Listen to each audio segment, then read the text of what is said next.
Hey folks, how's it going? Welcome to my 8.2.5 Arcane Mage Guide. So if you're less familiar, today we're going to be running through recommended talents for Raid and Mythic Plus builds.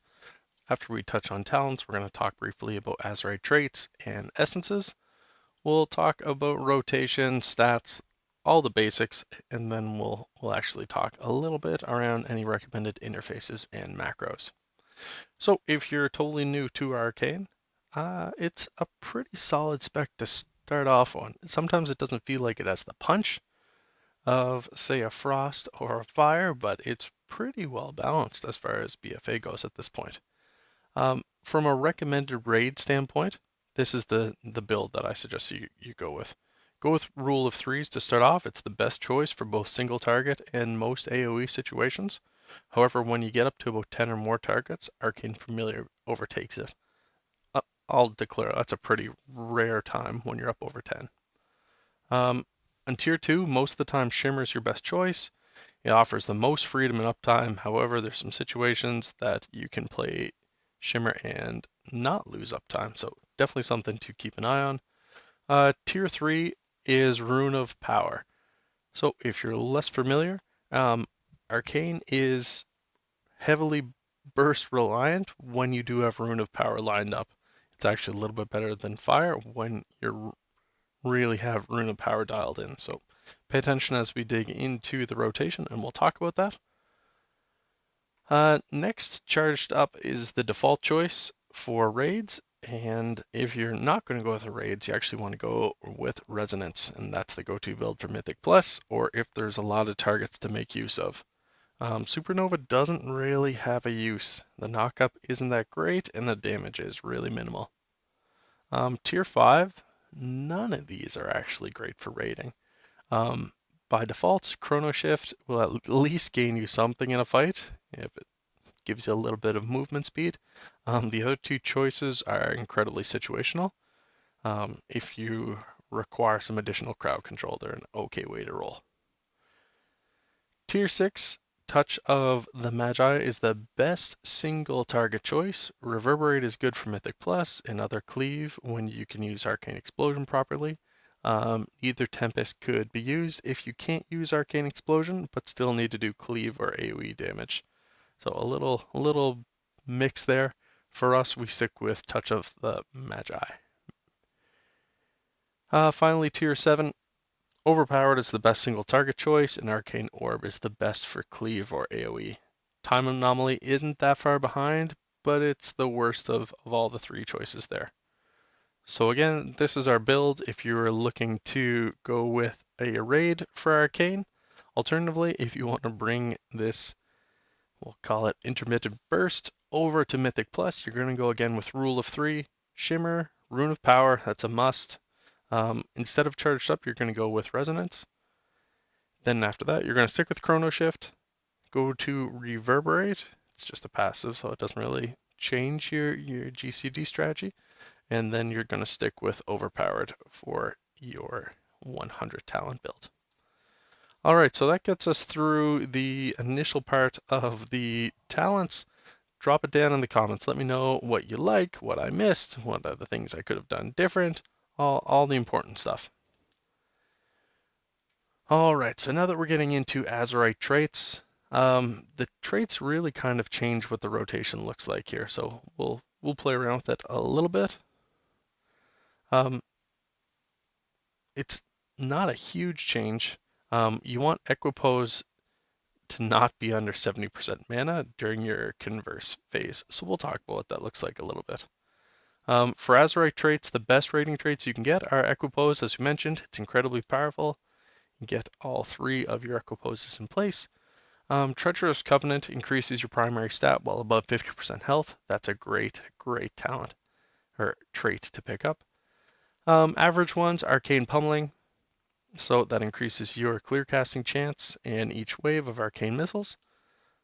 And Galvanizing Spark, which gives Arcane Blast damage a bit of a buff and an 8% chance for Arcane Blast to gain an additional charge.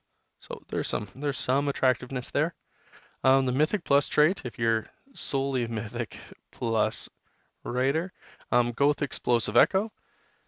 That deals increased damage, and if it hits more than 3 targets, it has a 10% chance to deal additional damage. It's good for AoE and useless basically for anything else. If you're not familiar, take some time to learn out how to sin. Go to Ask Mr. Robot, something along those lines that'll help out with what Azurite traits to go with, or what bursts you should really be considering. As far as traits go, again, Equipose is it's about 15% better than the next best trait, which is Undulating Tides, and then finally followed by Treacherous Covenant. Around tier 2, Overwhelming Power is the go-to, followed by Gut Ripper. Overwhelming is about 10% better. Around Azurite essences themselves, you really want to go with Condensed Life Force. It is the massive winner here as far as talents go. So take some time to knock that one out as you get it. And finally, I should say semi-finally, if you can't get the Condensed Light Force, Crucible of Flame is the second best, which is actually pretty standard for most specs. Really just work the storyline and you get your tier 3 or rank 3 ring neck just like that. As far as trinkets go, Azura's Font of Power is the go-to, and then after that it's Bale Fire Branch. So go hunt out where that lives. You gotta go chase down the Soulbound Goliath to get that to drop. Looking at stat priorities, crit is king as far as arcane works.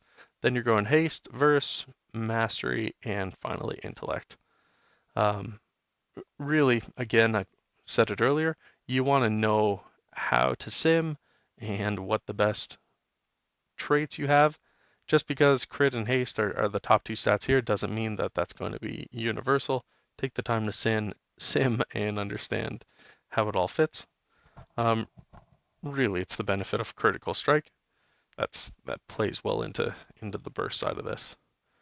As far as races go, for Horde, Troll is going to be your top end. And for Alliance, Void Elf and that lack of interruption is just hard to beat. That racial is one of the best. Alternatively, Blood Elf or Night Elves can be used depending if you like Arcane Torrent or Shadow Meld. Really just comes down to the utility in the Mythic Plus world. Intellects are primary stats, so look for little food buffs that will push you up a little bit higher there. In terms of rotation, Arcane is a little more complex, so if you're new, this will be a bit of a walkthrough. If you're experienced, let me know what I miss here. The whole purpose of Arcane is basically to build around a burn and a conserve phase, where you deal a lot of massive damage during the burn phase, and then you save up resources during the conserve phase to get ready for the next burn. It makes Arcane incredible for bursting specific important targets in almost no amount of time. The downside is that you deal very low damage during the conserve phase. So you can enter the burn phase if the following statements are true. Arcane power is ready. You have 4 arcane charges. You have at least 1 rune of power charge, and you have at least 30% mana. So the rules in burn phase, first off, drop a charged up. If you've got less than 1 arcane charge, neither Tempest if you've got 4 arcane charges and it's not up or has 3 seconds remaining. Rune of Power or Arcane Power is not active if you've talented into it, and you should have Rune of Power talented. Arcane Blast, if Rule of 3 is active. Next, you cast Rune of Power, you cast Arcane Power, then you use Presence of Mind if Arcane Power will run out before you can finish your next Arcane Blast. Cast Arcane Barrage on 3 or more targets if you have 4 arcane charges, and cast Arcane Explosion on 3 or more targets. Cast Arcane Missile if you have clear casting, or Arcane Power isn't active, or you have less than 95% mana. Cast Arcane Blast, and then cast Evocation when you are out of mana. Then after that, drop into your conserve phase. So that's a true burn. In the conserve phase, the rules are a little bit more straightforward. Drop a charged up if you're on 0 charges as far as that goes. Go with the Rune of Power if you'll cap 1 charges before Arcane Power is ready. Use Arcane Blast if Rule of 3s is active. Arcane Explosion if 3 or more targets and clear casting is active. Arcane Missile if clear casting is active. Go with Arcane Barrage if 3 or more targets and 4 arcane charges are available. And if Arcane Barrage if 4 arcane charges and less than 60% mana. Arcane Explosion if you're at 3 or more targets, and then cast Arcane Blast. So take a little bit of time. You might have to jump back to that a little bit. Feels a little dry, but being able to burn at this rate is pretty impressive and useful. Take some time to get good. It'll pay off really quick. Not a ton of macros that you need to be aware of as an arcane mage, but I would suggest actually going and digging into weak auras. There's some awesome developers out there that certainly help out. Or at a minimum, go with a bigwigs or details just to manage what the fun is looking like. All right, folks, that's basically it for our Arcane Mage Guide. Let me know what you think of 8.2.5. It's supposed to be the end of the war campaign. I think it's going to be a lot of fun. See how we look to pivot at the end of BFA here.